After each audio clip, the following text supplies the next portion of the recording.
Hello welcome back बच्चों। लो प्यारे बच्चों, स्टार्ट कर रहे हैं नया लेक्चर। बेटा बिल्कुल चुप रहो। आज का बाबू, आज एक नए कंसेप्ट की चर्चा भी करेंगे। एक प्रॉब्लम है आपकी, वो भी देख लेंगे। नाइन्थ क्वेश्चन जो जर्नल एंट्री वाला क्वेश्चन था इंटरेस्ट ऑन लोन में, एक बार मुझे वो डिस्कस करना है। ठीक है जी। इसके अलावा बेटा एक नया कंसेप्ट डिस्कस करना है, उसके कुछ क्वेश्चंस डिस्कस करने हैं। चलो जी बेटा, सब सामने देखेंगे। बेटा कंसेप्ट नंबर 6, सैलरी और कमीशन टू पार्टनर्स, इसकी चर्चा करनी है। मैं आपको बता देता हूं अब कंसेप्ट का सीक्वेंस क्या रहेगा। बेटा P and L appropriation account में हमने गिन के कुछ चीजें लिखी थी। सैलरी और कमीशन लिखी थी पार्टनर की डेबिट साइड में। डेबिट साइड में इंटरेस्ट ऑन कैपिटल भी लिखा था, ट्रांसफर टू रिजर्व भी लिखा था। क्रेडिट साइड में नेट प्रॉफिट ब्रॉट डाउन किया था और इंटरेस्ट ऑन ड्रॉइंग्स लिखा था। तो बेटा अब जो कंसेप्ट आने जा रहा है, पहले सैलरी कमीशन पर आएगा, फिर इंटरेस्ट ऑन कैपिटल पर आएगा, फिर इंटरेस्ट ऑन ड्रॉइंग्स पर आएगा। के ऊपर किसी कंसेप्ट की जरूरत नहीं है, कोई क्वेश्चन उस पर बेस्ड है। तो अब लगातार ये 3 कंसेप्ट आने वाले हैं। ठीक है जी। तो सबसे आसान शायद यही होगा जिसके हम चर्चा करने जा रहे हैं, सैलरी और कमीशन। ठीक है ना जी। इंटरेस्ट ऑन ड्रॉइंग्स का थोड़ा लेवल ठीक है, बाकी तो चलो कह रहे इंटरेस्ट ऑन कैपिटल भी बच्चों वाली बात है। तो अब देखते हैं। देखो जिस चीज को आप मुश्किल मुश्किल फंडामेंटल को आप बहुत गा रहे थे ना कितने दिनों से, कुछ महीनों से, ठीक है ना, बताना कितना वो मुश्किल था। All about practice. देख लेना दूसरी बारी में ही कितना अच्छा हो जाएगा। और मैं कहता हूँ अगर 5 बारी और तो कितना मजा आ जाए। ठीक है जी बाबू, salary and commission to partner की बात करते हैं। सैलरी का जो फर्स्ट पॉइंट है, ये बेटा मेरा बड़ा पुराना मुद्दा है। पहले कंसेप्ट में फिफ्थ पॉइंट भी यही था, रेम्यूनरेशन के ऊपर। बेटा अगर सैलरी या कमीशन मंथली है, क्वार्टरली है और हाफ ईयरली है, तो इसको कन्वर्ट करना है फुल ईयर में। इसमें तो कोई दिक्कत है ही नहीं किसी को। ठीक है ना जी, यही बात है। ठीक है ना बेटा। दूसरी बात जिसकी मैं चर्चा करने जा रहा हूं,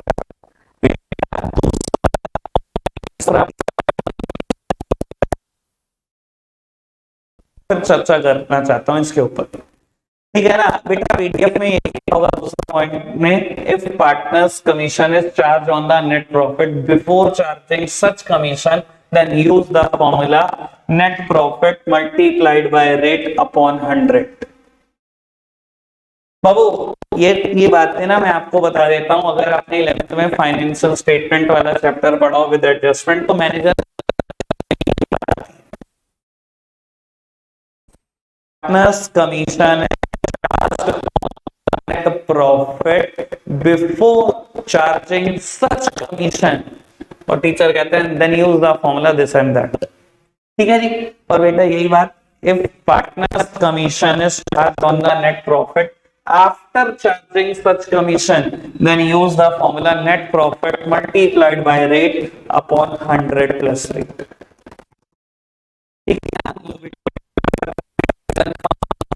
देखना बेटा आराम से। If commission is given on the net profit before charging such commission, then use the formula. If commission is given on the net profit after charging such commission, then use the formula. ठीक है जी, मैंने वही फॉर्मूले लिखे हैं। ठीक है ना, मैंने ये बात कंसेप्ट में लिख रखी है, बस मैं ये कंफर्म करा रहा था आपको। एनालिसिस करना थोड़ा सा मुश्किल है। ठीक है ना, कंसेप्ट लिखने में क्या जाता है, मैंने लिखवा दिया, क्वेश्चन तो सारे हो जाएंगे, बुक का कोई क्वेश्चन रुकेगा नहीं, उठा के देख लो कहीं से भी। बात ये बेटा इसका एनालिसिस क्या है। वो बच्चों को ना रटने के लिए तो ठीक चीज है ये। चलो बहुत बढ़िया, फॉर्मूला लिखवा दिया, रटा गया, मतलब कोई जानना नहीं चाहता दुनिया में इसका। ठीक है जी, तो मैं मतलब ही समझाना चाहता हूँ। बाबू प्लीज सब सामने देखना आराम से मेरी तरफ, मैं एक एग्जांपल फ्रेम कर।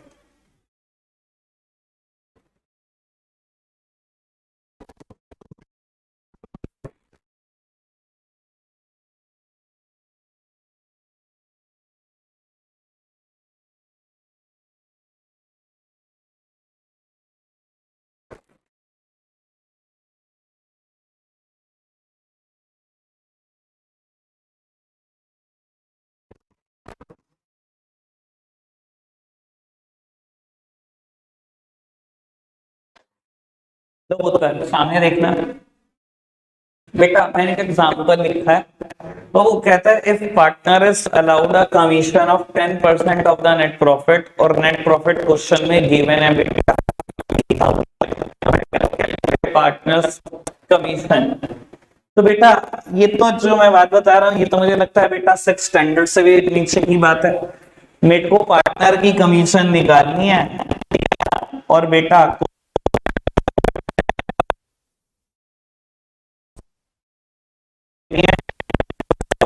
प्रॉफिट, बेटा नेट प्रॉफिट 50,000, तो कोई भी शायद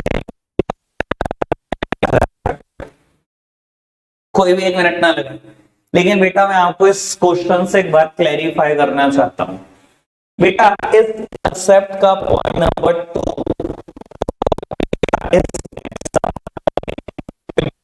है ही नहीं। अगर आप इंटरप्ट हुआ ना तो तुम्हें बहुत इंटरप्शन होगा, ध्यान रखना। क्योंकि तुम यार शराफत का फायदा उठाते हो, माइक लगा हुआ है, कैमरा चल रहा है, इसका मतलब ये नहीं कोई कुछ भी कर सकता है। बेटा ये पॉइंट नंबर 2, और इस एग्जांपल में कोई डिफरेंस नहीं है, कोई भी डिफरेंस बिल्कुल बराबर है। मैं आपको ये क्लैरिफाई कर देता हूं अभी 2 मिनट के अंदर। बेटा यहां क्वेश्चन ने कहा पार्टनर को कमीशन देनी है 10% नेट प्रॉफिट का, और यहां मैंने कंसेप्ट में लिखा था partners commission is charge on the net profit before charging such commission. बेटा इस स्टेटमेंट में और इस स्टेटमेंट में कोई फर्क नहीं होता, ठीक है ना। मेरे को ये क्लैरिफाई करना है आपको, ठीक है जी। लो बेटा बाबू लिख देता हूं,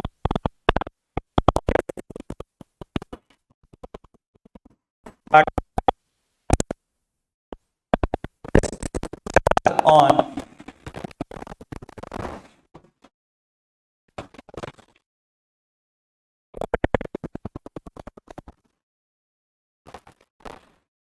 बिफोर चार्जिंग कमीशन। और बेटा क्वेश्चन है मुझे नेट प्रॉफिट दिया, मान लो बेटा यही बात 50,000, और यहाँ पर मैं हल्का सा क्वेश्चन को चेंज कर रहा हूँ। If partner commission profit before charge such commission, और बेटा नेट प्रॉफिट क्वेश्चन है दिया 50,000। अब इस चीज को आराम से समझना। बेटा क्वेश्चन ने कहा पार्टनर की जो कमीशन है वो कितनी है बेटा, किसके ऊपर चार्ज करनी है, कहता है नेट प्रॉफिट के ऊपर चार्ज करनी है बिफोर। बेटा बच्चा वर्ड तो समझना चाहता नहीं, बच्चा कहता है ठीक है मुझे तो फॉर्मूला बता दो, बिफोर चार्जिंग सच कमीशन में ये फॉर्मूला है, आफ्टर चार्जिंग सच कमीशन में ये फॉर्मूला, बस मेरा काम हो गया। बेटा मतलब तो समझो, पार्टनर को कमीशन देनी है 10% उस नेट प्रॉफिट का जिस समय कोई भी कमीशन चार्ज ना हुई हो। चार्ज ना हुई हो मतलब माइनस यानी कि डिडक्टेड ना हुई हो। पार्टनर को कितनी कमीशन देनी है, 10% देनी है, किस नेट प्रॉफिट का, उस नेट प्रॉफिट का जिसमें ये कमीशन चार्ज ना हुई हो, जिसमें कमीशन माइनस ना हुई हो। बेटा तूने भी कहा माइनस ना हुई हो, मैंने कौन सा माइनस करी, मैंने तो कुछ भी माइनस नहीं किया, मैं तो माइनस कर दिया 0। तूने कहा चार्ज ना हुई हो, मैंने नहीं चार्ज किया। अब बेटा बड़ी सोचने की बात है, 10% निकालना सिंपल बात, नेट प्रॉफिट का ही तो निकालना है, नेट प्रॉफिट में कुछ भी चार्ज नहीं करना, यानी कि आंसर तो फिर घूम फिर के वही आया बेटा 5,000। मैं यही तो बताना चाह रहा था आपको कि ये जो स्टेटमेंट है और जो ये स्टेटमेंट है इसमें कोई अंतर नहीं। आप क्या तो 10% नेट प्रॉफिट का देना है तो भी वही बात, आप क्या तो 10% नेट प्रॉफिट का देना है before charging such commission, sir तब भी वही बात। बिफोर चार्जिंग सच कमीशन का मतलब क्या है, वो कमीशन चार्ज तो बेटा 10% देना उस नेट प्रॉफिट का जिसमें कमीशन चार्ज ना हुई हो। सर मैंने नहीं करी चार्ज, मैंने नहीं करी माइनस, सीधा ही बोल देता है नेट प्रॉफिट का देना 10%, तो भी वही बात थी। कोई दिक्कत नहीं, समझ में आई बात, ठीक है जी। अब बेटा ये मुझे थर्ड पॉइंट बहुत अच्छे से क्लियर करना है, इसके लिए आप सामने देखते रहो, ठीक है ना जी। एग्जाम्पल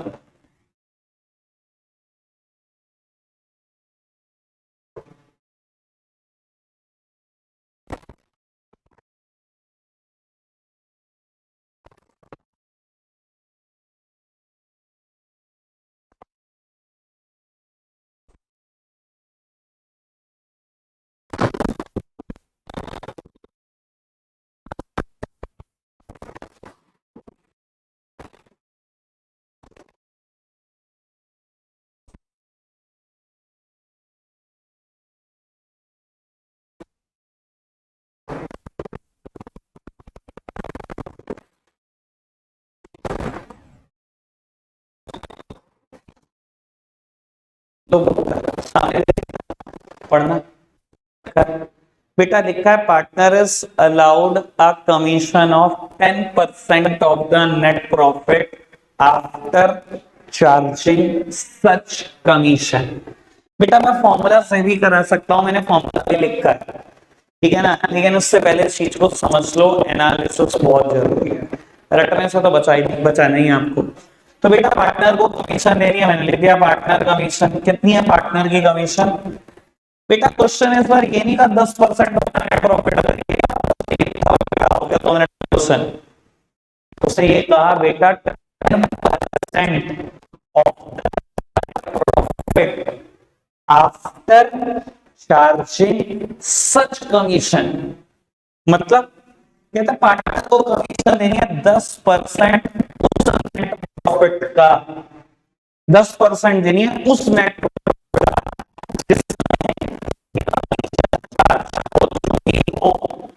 अरे यार जिसमें ये चार्ज हो 10% देनी है,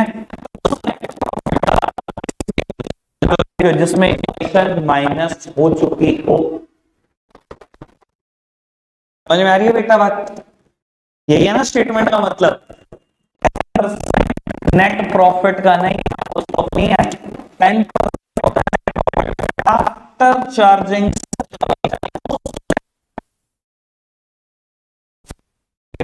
चार्ज करने का मतलब क्या, डिडक्ट कर चुके हो।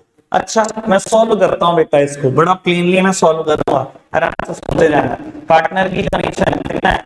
10% है।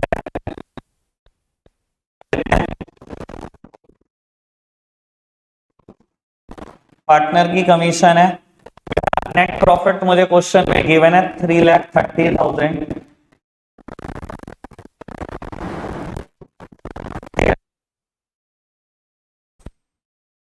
पार्टनर कमीशन को इधर ले आऊं तो पॉजिटिव आ जाएगी, ये इधर आ गया, ये पॉजिटिव आ गया, partner commission is equal to 33,000। बेटा 10 partner commission plus partner commission is equal to 33,000। 11 ये मल्टीप्लाई में गया, ये डिवाइड में गया।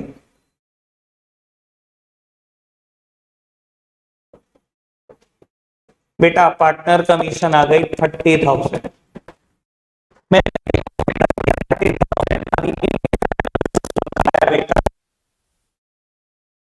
यही सोचो अगर मुझे क्वेश्चन में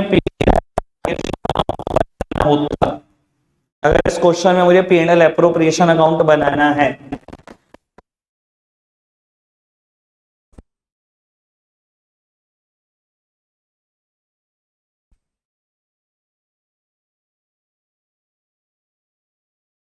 जिस भी पार्टनर को देनी थी पार्टनर्स कमीशन 30,000, और बेटा बचा हुआ मेरा प्रॉफिट जो है पार्टनर कैपिटल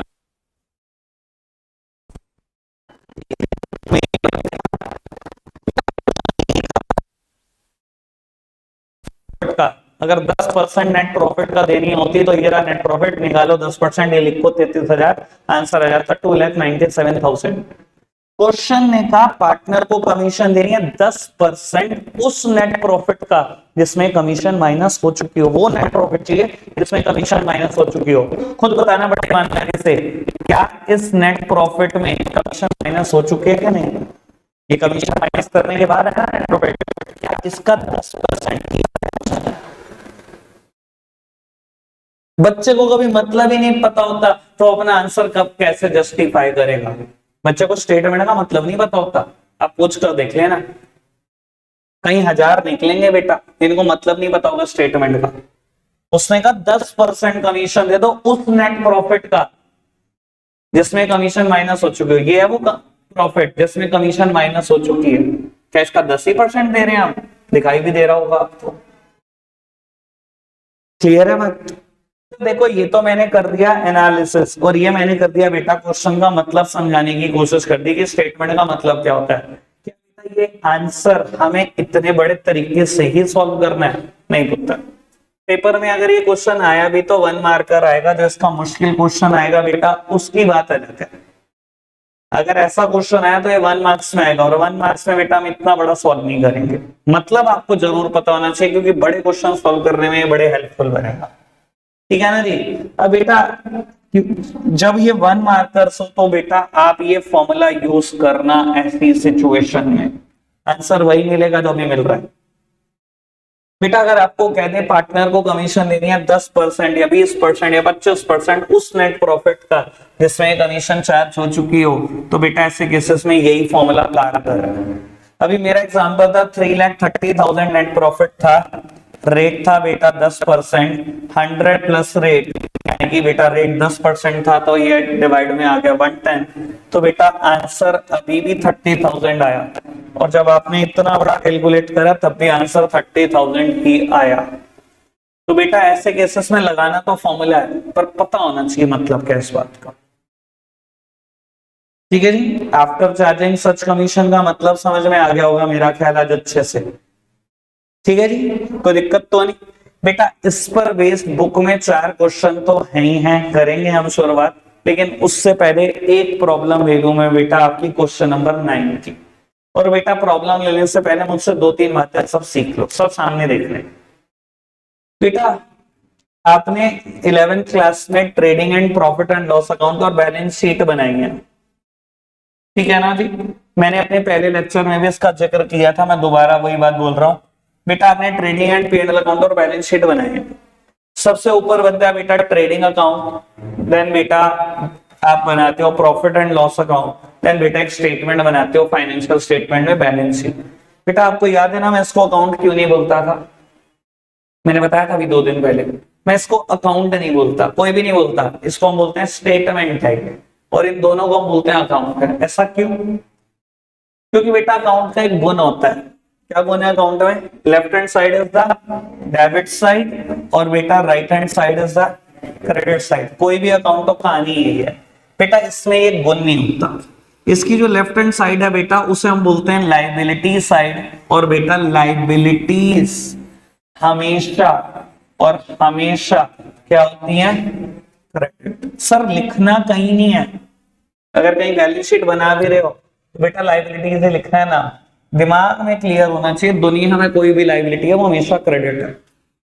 और राइट हैंड साइड क्या होती है? एसेट साइड, और बेटा एसेट्स क्या होती है? हमेशा डेबिट। लिखना कहीं नहीं है डेबिट वर्ड, यूज भी नहीं करना, कहीं इसके ब्रैकेट में लिख दो क्रेडिट डेबिट, टीचर उड़ा देगा भाई साहब नंबर आपके बेफालतू के। लेकिन बेटा मन में जरूर पता होना चाहिए कि एसेट्स दुनिया में कोई भी हो हमेशा डेबिट होती है, लायबिलिटीज हमेशा क्रेडिट होती है। बेटा मैं सिर्फ इन्हीं चीजों का इस्तेमाल करता हूं जब जर्नल एंट्रीज पर जाता हूं। कोई भी जर्नल एंट्री बनवा लो बेटा दुनिया की, बस ये बात क्लियर होनी चाहिए आपको। फिर देखो जर्नल एंट्री कितनी आसान है। अभी तक कोई दिक्कत तो नहीं इस बात में? जितनी बात बोल रहा हूँ समझ आ रही है पक्का से? चलो जी। अब एक बात और, अब जो मैं बोलने वाला हूं आपके साथ, आपने सैलरी पे करी, मुझे एक बात बताना सैलरी की जर्नल एंट्री क्या होगी? फटाफट बताओ जल्दी जल्दी। सैलरी पे करी बेटा कैश, सैलरी टू कैश या सैलरी टू बैंक, ये एंट्री होगी। बेटा दुनिया में कोई भी खर्चा हमेशा डेबिट होता है, नॉमिनल अकाउंट बोलता था, debit all the expenses and losses. ठीक है जी। दूसरी बात, अभी मेरी भाषा सुनने की आदत डाल लो, कैश जब भी बिजनेस में आता है या बैंक जब भी बिजनेस में आता है हमेशा डेबिट होता है।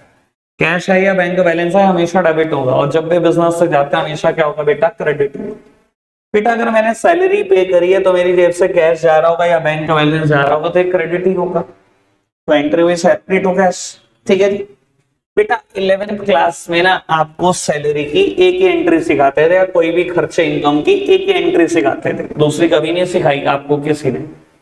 ये आपका लेवल था, ये आपके लेवल के हिसाब से बात थी। बेटा आपको ये बता देता हूं, यहाँ पर एक और जर्नल एंट्री भी पास होती है ना, सोचेंगे ये क्या बात कर रहे हो, पर 100% होती है बेटा। दूसरी जर्नल एंट्री होती है profit and loss account debit, तो सैलरी अकाउंट।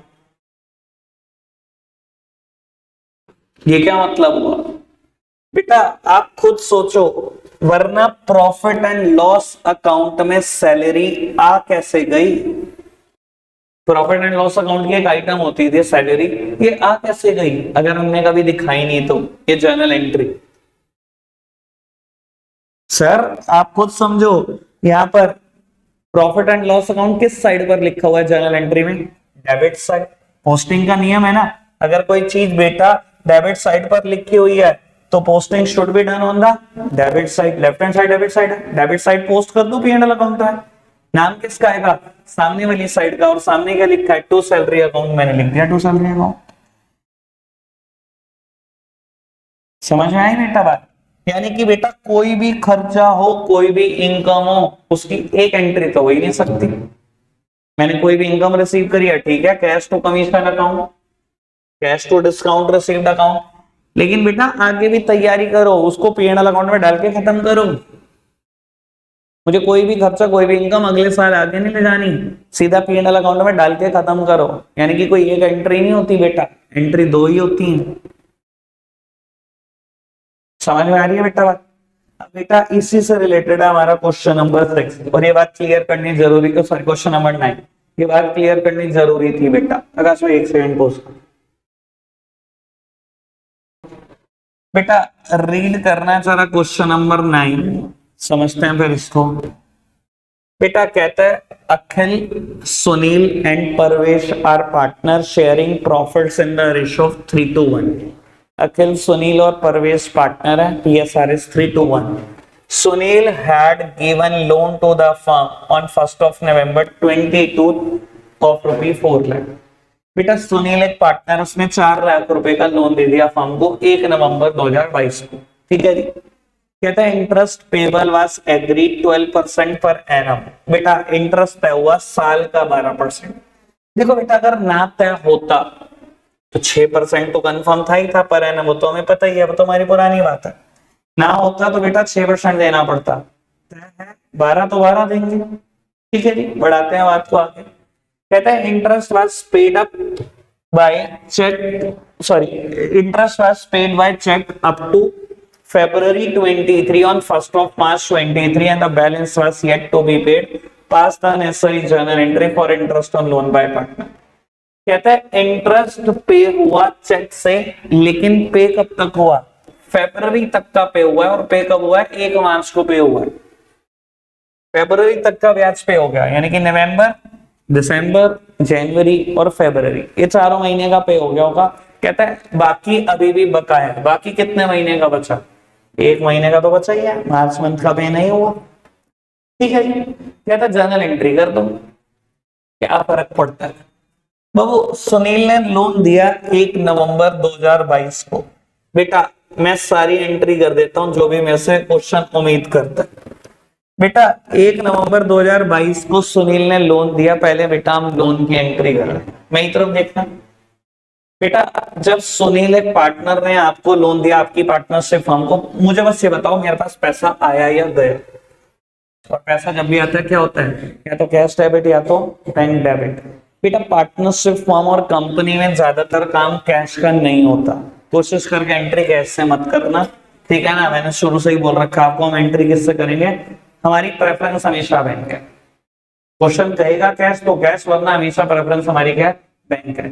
तो बेटा पैसा आया होगा जब हमने लोन लिया है, तो बेटा बैंक अकाउंट डेबिट, साथ ही साथ बेटा कर्जा भी आया होगा। अगर हम आज लोन ले रहे हैं तो बेटा हमारे सर पे तो कर्जा ही चढ़ रहा है, और दुनिया की सारी लाइबिलिटी, सारे कर्जे क्रेडिट ही होते हैं। मैंने अभी भी दिखाया था आपको कि लाइबिलिटीज क्रेडिट होती है। तो बेटा कर्जे सारे क्रेडिट होते हैं, कर दो क्रेडिट। लोन फ्रॉम सुनील, ठीक है जी, कोई दिक्कत तो नहीं? समझ में आ रही है बेटा? कितने रुपए का लोन था बेटा? 4 लाख रुपए का लोन था। कहता है 1 मार्च को आपने इंटरेस्ट पे कर दिया, लेकिन पे किया अप टू फरवरी, पे कर दिया इंटरेस्ट, ठीक है। पैसा आया होगा या गया होगा? जब पे कर दिया गया होगा। गया है तो क्या होगा बेटा? या तो कैश क्रेडिट या तो बैंक क्रेडिट। प्रेफरेंस आपको मैंने क्लियर कर दी क्या है हमारे। गया पैसा, क्या दिया हमने? इंटरेस्ट। दुनिया के सारे खर्चे डेबिट होते हैं, इंटरेस्ट भी खर्चा है, कर दो debit. Interest on loan account debit, या लिखना चाहो तो interest on loan from Sunil account debit भी कर सकते हो। सर कितना, 4 महीने का ब्याज दियांगे बेटा, 4 लाख की अमाउंट है, 12% साल का ब्याज था, तो 4 महीने का ब्याज कितना बेटा, 16,000 रुपए ब्याज दे दिया, गया इंटरेस्ट। बेटा आज 31 मार्च आ गई, साल खत्म करना है, यहां मैं बहुत काम की बात बोलूंगा, आराम से सुनना। उसने कहा कि बेटा 4 ही महीने का इंटरेस्ट पे हुआ था और बेटा बैलेंस बकाया, 1 महीने का बकाया ना बेटा, अब बकाया दिखाना मत बोलना, बिल्कुल भी दिखाना मत बोलना। देखो एक कंसेप्ट आप पढ़ते थे 11th क्लास में, वो मुझे नहीं पता आपने कितना पढ़ा है, कंसेप्ट का नाम होता था पीरियोडिसिटी, ठीक है ना, या अकाउंटिंग पीरियड कंसेप्ट। वो कंसेप्ट बोलता था accounts will prepared for a specific period of time, generally या फाइनेंशियल ईयर। अकाउंट्स एक स्पेसिफिक पीरियड ऑफ टाइम के लिए बनते हैं, जनरली फाइनेंशियल ईयर के बनते हैं। तो बेटा खर्चा या इनकम दिखाना हो, फाइनेंशियल ईयर का दिखाना है पूरे, ठीक है ना। मेरा फाइनेंशियल ईयर 1 नवंबर से शुरू हुआ और मान लो बेटा 31 मार्च को खत्म हुआ, 5 महीने ना, तो ऐसा नहीं हो सकता कि मैं खर्चे 4 महीने के दिखा दूं, इनकम 4 महीने के दिखा दूं, खत्म कहानी।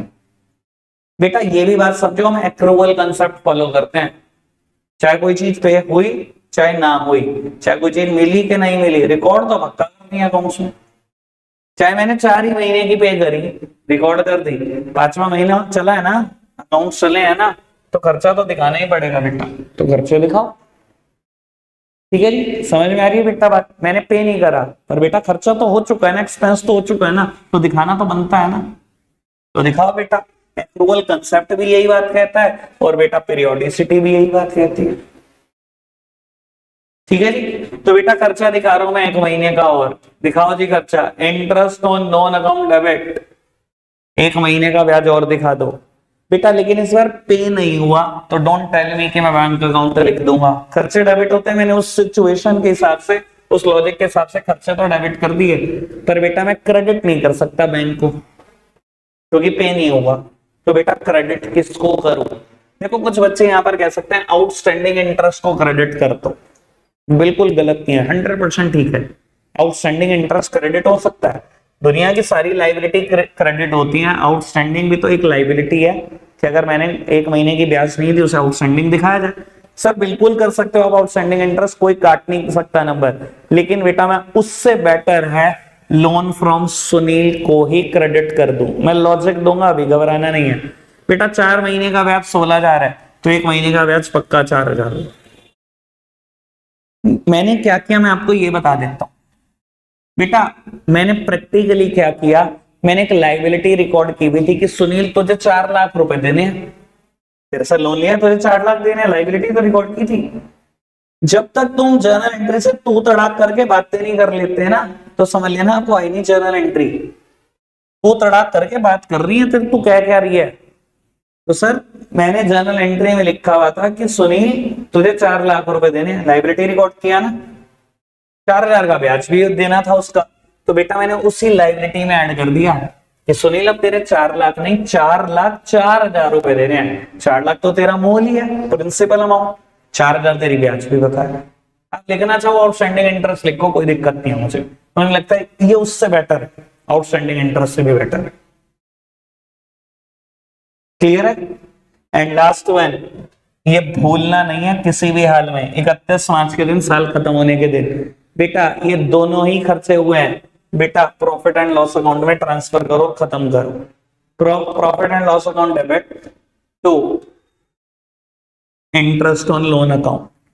मैं कल से बोल रहा हूं आपको, इंटरेस्ट ऑन लोन पर जब मैंने एक नोट लिखा था उसमें लिखा था it is the part of P&L account, ये लिखा था ना, it is a part of P&L account not P&L appropriation, it is a charge against profit, ये लिखा था ना इंटरेस्ट ऑन लोन में कल।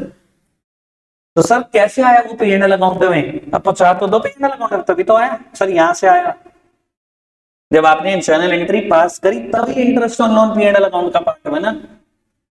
जर्नल एंट्री पास ना करते कैसे पहुंच जाता P&L अकाउंट में, मुझे भी समझाओ। तो बेटा जितना एक्सपेंस हुआ इंटरेस्ट ऑन लोन के नाम का सब P&L अकाउंट में पहुंचा दो, क्लियर है बात। क्वेश्चन नंबर 9 क्लियर हो गया सर, ये अपने टाइप का एक ही क्वेश्चन है पूरे फंडामेंटल, ठीक है ना, क्योंकि इसकी प्रैक्टिस कम होगी इसलिए बच्चा बहुत परेशान हो जाता है ऐसे क्वेश्चन को देखकर, सर ये आसान होते हैं, मुश्किल नहीं होते। और पेपर में ना ऐसे जर्नल एंट्री वाले क्वेश्चन कभी कभी बहुत सारे घुमा के देता है।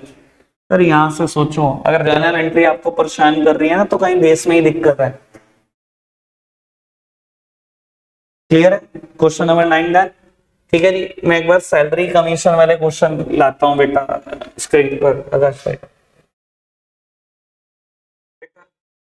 सैलरी और कमीशन पर बेस्ड ना, ये 4 ही क्वेश्चन है इस कंसेप्ट पर बेस्ड। ठीक है ना जी, मैं आपको लेकिन क्लियर कर देता हूं। जो क्वेश्चन नंबर 36 करता है ना और खुद कर लेता है, मैं उसको समझ जाता हूँ कि बेटा वो, हाँ वो मेरे अकॉर्डिंग चल रहा है, वो समझ रहा है मुझसे जो मैं बात समझाना चाह रहा हूँ। ठीक है ना, बाकी तो बस ठीक है, रट्टे तोड़ते टाइम पास कर रहे हैं, उन्हें तो बस वो कमीशन का फॉर्मूला चाहिए आफ्टर चार्जिंग का, बस। उनको कोई मतलब नहीं है कि सामने वाला आफ्टर चार्जिंग का मतलब क्या समझा रहा है। ठीक है जी, देखूंगा मैं कल बेटा कितने 36 कर पाएंगे। ठीक है जी, बाकी रही बात, एक आध क्वेश्चन मैं पढ़वा देता हूँ। बिल्कुल चलो, कहता है still Mohan and Gopal are partners sharing profit and losses in the ratio of 2:1. Shiv is entitled to commission of 10% of net profit और net profit भी given है। भाई कमीशन दे दिया 10% नेट प्रॉफिट का और ये रहा नेट प्रॉफिट। सर क्या है 10% निकालना, 11,000 रुपए आंसर है, क्या है कुछ है ये? आगे बढ़ो। अभी Abha, Bobby and Vineet are partners sharing profit losses equally. As per partnership deed, Vineet is entitled to a commission of 10% on the net profit after charging such commission.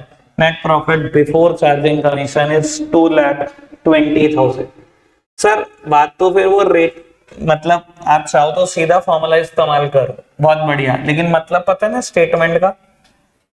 बेटा विनीत की कमीशन कितनी है?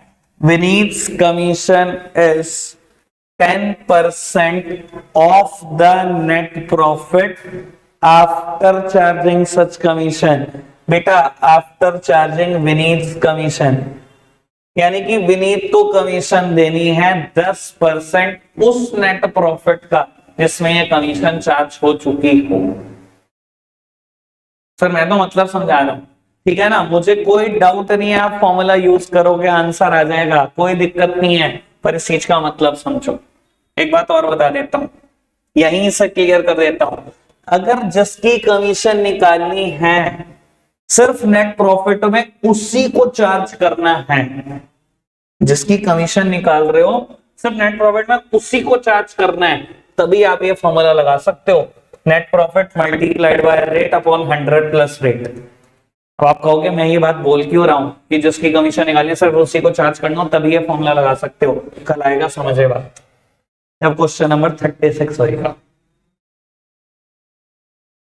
ठीक है ना जी, हमेशा ध्यान रख लेना, ये फॉर्मूला सिर्फ एक ही सिचुएशन में यूज कर सकते हो, जिसकी कमीशन निकाल रहे हो सिर्फ उसी को चार्ज करना। ठीक है, फिलहाल तो बेटा ये लिखा हुआ net profit multiplied by rate upon 100 plus rate, answer आपके सामने 20,000, 1 सेकंड ना लगेगा करने में। ठीक है जी, अब आओ, सिर्फ मैं आपसे एक्सपेक्ट कर रहा हूं क्वेश्चन नंबर 35 और 36 आप करोगे। 35 यहीं करके जाएंगे, 36 होमवर्क है। ठीक है जी, इसके अलावा इंटरेस्ट ऑन लोन पे ना 10 से लेकर 15-16 तक और क्वेश्चन है, देखना है ना, 10 to 15 है, 10 to 14 बेटा, 10 to 14 ये करके लाने हैं और 36 करके लाने हैं। ठीक है जी, आज के लिए इतना ही रखेंगे प्यारे बच्चों, बाय बाय।